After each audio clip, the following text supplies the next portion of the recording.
John here at UK Games Expo 2021, and we have stopped in with TTCombat. I'm joined by Lewis, and just tell us what the stand's been like for you so far, and tell us if there's anything big and special that you've brought with you this week.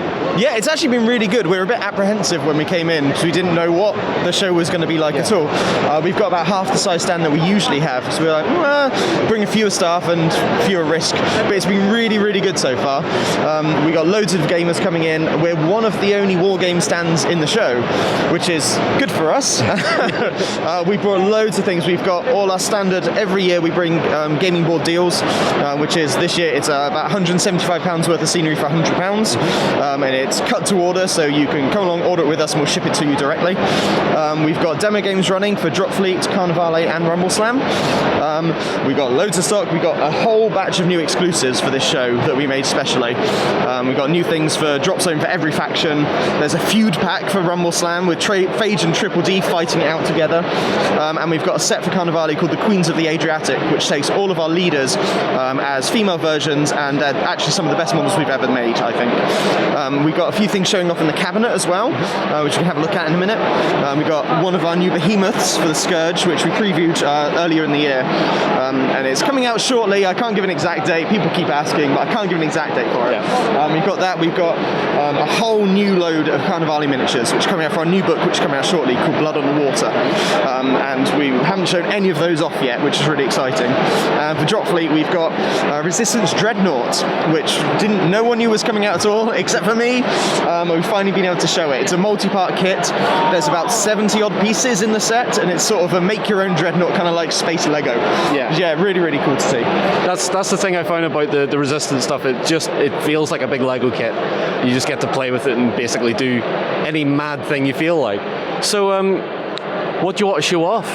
Where shall we walk? And should we start with the gaming board deals at the far end? Because we got loads of new scenery on there people might not have seen already. Yeah. So come with us this way.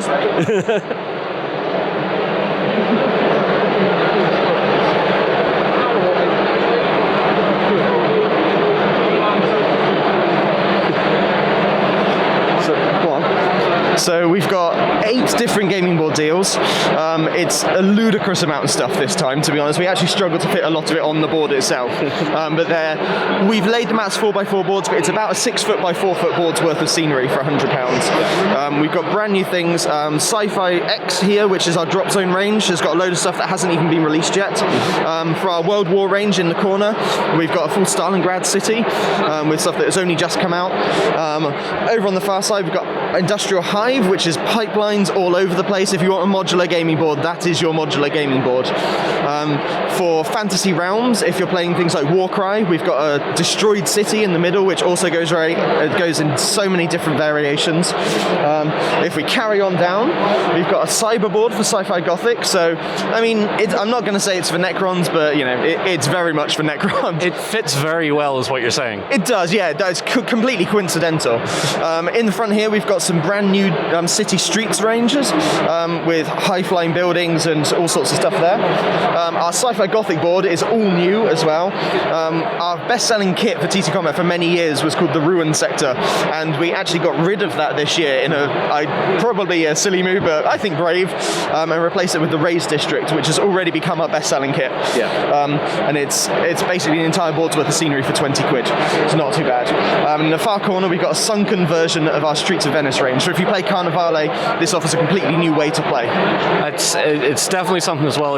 Imagine if you had one of those water effect tables, and it was all nicely like lapping up around the bottom of the buildings and stuff like that. Would be incredibly cinematic. Do it. Someone needs to do it. Not me, someone else needs to do it. Send the pictures in when you do. Yeah, absolutely. So, miniatures, can we have a look at some of those? Yeah, sure. See what we've got? We head down this way. We've got spray paints as well. If we head past, we can see. It's a new range that we've done this year. We've got almost 30 spray paints on sale today. Loads of different colours. They're great primers for any of your miniatures. You've got black and white, our standard matte black and matte white, and loads of different colours, which we've shown off in a lovely way with our buildings as well. So if you want to know what you want to buy, there you go. Nice and easy. So yeah, it's good to see another range coming out with primers and spray primers and stuff like that, because you always need some companies will have a tone that isn't quite what you want, but another company might. So you've got so much range here. There should be something for everyone, at least in one color or another. Yep, and if you don't have it yet, we're getting even more colors coming in soon. Expanding. Miniatures. Yeah, should we head down to the far side? Yeah.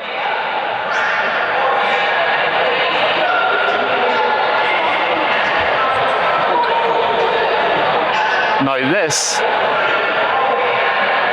I just seen that. It's like, like, go on, give us. Should we start with that one? Please. That's where you want to start. So this is the Scourge Behemoth. The Behemoths are coming in for Drop Zone very, very soon. They're the biggest things that we're probably ever going to do in Drop Zone. This one is the Scourge one. It's got so many tentacles. You can see it splays apart the tentacles at the end. It looks like it would only be good at picking up large tanks and things, but each of those tentacles splits down finer and finer until they're sort of filaments wide, and it can go into buildings and rip people out of them. It's pretty extreme. It is a bit, yeah. Next to that, we've got our new show exclusives for Drop Zone. These are alternate sculpts of existing units. So you've got the Alexander for the Resistance, the Scourge has got the Reaver at the back. This is called the Polar Bear, which is a sort of ice variant of the bear and the Kodiak. At the front, with the two little ones, that's the Shaltari, they're Ronins with 3 legs instead of 2. And then we've got the Tyrannus Walker as well. Yeah. It's just fun little alternates for people if they want something slightly different for their army. Yeah, very cool. It's always nice to have an alternative sculpt every now and again. I always find when Dropzone and Dropfleet were around, there was always that level of exclusivity in some of the sculpts. I'm glad you guys are keeping that up as well with this range too. Yeah. So. We've had a few years where we've had sort of one faction has got an exclusive for the timed exclusive for the year, and we thought it's time for everybody to get something. Yeah. If we move it to the side, we've got over to Carnivale. In the middle here, we've got the set, the Queens of the Adriatic, which is 6 leaders in probably the best poses we've ever done for the game, I think. Yeah, they look incredible, yeah. The paint job on them as well. Finn has done a fantastic job. There's a vampire at the back who's halfway through a meal, wiping the blood off her cheek, and she looks absolutely amazing. On the right hand side for Carnivale, this is brand new stuff coming in the future after Blood on the Water comes out, our new expansion book. We've got models represented for every single faction here, with some really, really weird stuff. There's a big slug at the back of the Rashar. That sort of covers things in slime so they can't move anymore. He's pretty gross. It's lovingly horror-esque. Yes, yeah. Very much. In the middle, we've got the Gifted are getting a new Commedia dell'arte set, and in the back you can see the Inamorati, which are 2 characters they call the Lovers, and they cannot let each other go. There's one on the front and one on the back. And at the back there, you've got the Strigoi.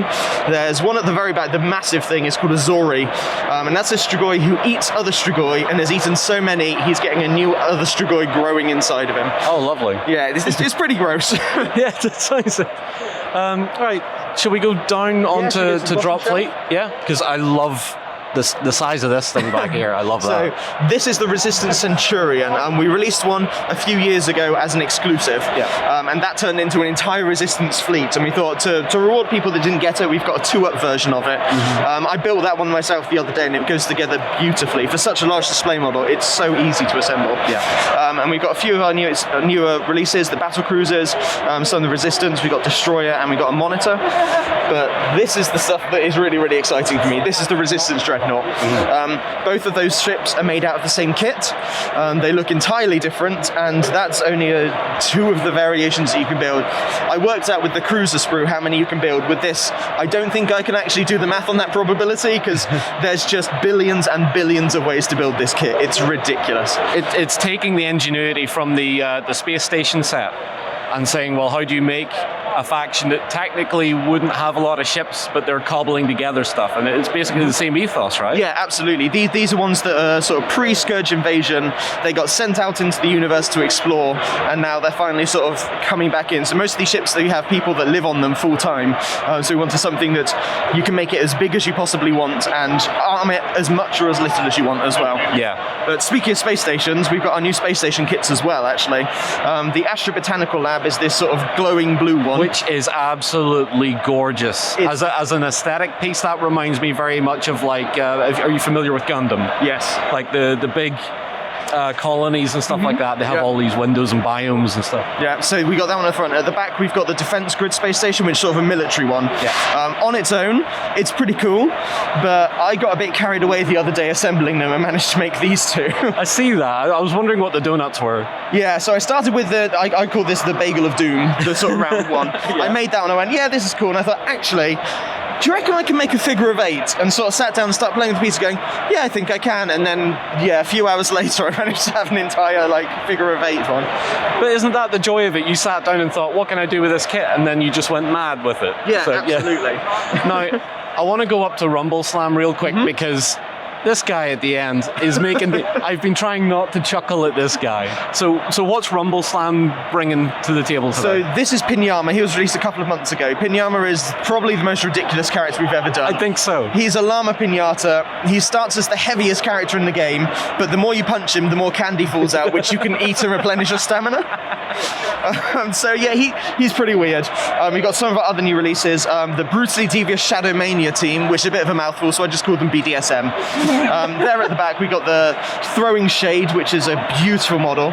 She's sort of got tendrils of shadow coming up to make a figure. We go towards the middle, we've got some Muticalo Superstars with Peyote Pete at the background, who is definitely a unique character which we made ourselves. And we've got some of the TLC sets on the right-hand side, which is tables, ladders, and chests in the world of Rumbleslam. Okay. You can go along and pick up a briefcase, you can pick up a safe, or you might pick up a chest that turns out to be a mimic, in which case it'll bite you and run away. One of the things we're previewing today, which we haven't shown off before, is this team at the back. It's a booster pack for the Cold Bloods. They're called the Triassic 5, and they're coming out very, very soon. You've got 5 new characters in there. There's a Gecko Fire Breather, who puts out a lot more damage than you'd think. There's an Axolotl Cutie, who does no damage at all, but if you punch him, the rest of the team gets really angry because he's so cute. There's a Pterodacrobat, who's a pterodactyl who loves flying around, and at the back there's 2 massive wrestlers. On the right-hand side you've got Stubby Dunker, who has 2 little Stubby Dunkers. He's basically a wall and you can't get past it. And on the left you've got T-Flex. T-Flex is extremely strong, but may have skipped arm day. Yeah. You're leaning into that meme a little bit. Just a little bit, yeah. Over on the right-hand side we go into our Fantasy Heroes range. Some of these are already out, some of these were in our recent Siege of the Small Spoke Kickstarter, and then there's one model, the biggest one in the middle, which is brand new and we haven't shown to anyone yet. That's a massive big vampire bat, which is pretty impressive with the dramatic lighting, I think. Oh yeah, very dramatic lighting. I love the way you placed that one. Yeah, so anyone that backed the Kickstarter, you can come along and see some of the new models that we've got, and there's a lot more that we're coming out to release soon. Well, this has been a fantastic tour around the stand. Tons of stuff to check out. Soon you can have Soon. Is there going to be? There's going to be one for other factions? Every single faction gets one, and everyone builds 2 different variants. I'm a PHR guy at heart, so... Oh, you've got a big mech with 5 legs coming your way. I'm very happy. I'm very happy. So, thank you, Lewis. That was an amazing look around the TTCombat stand. Guys, if you're coming to the show, please give them a drop by.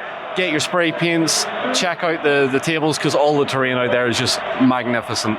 And hey, look, you can pick up the table and you can get the spray paints for it as well. So get down here and have a look. But guys, as always, thank you very much for watching. We'll be roaming around the show for the rest of the weekend. Hopefully you guys have a great weekend. Thank you very much. You too. Do your best. So we'll talk again very soon.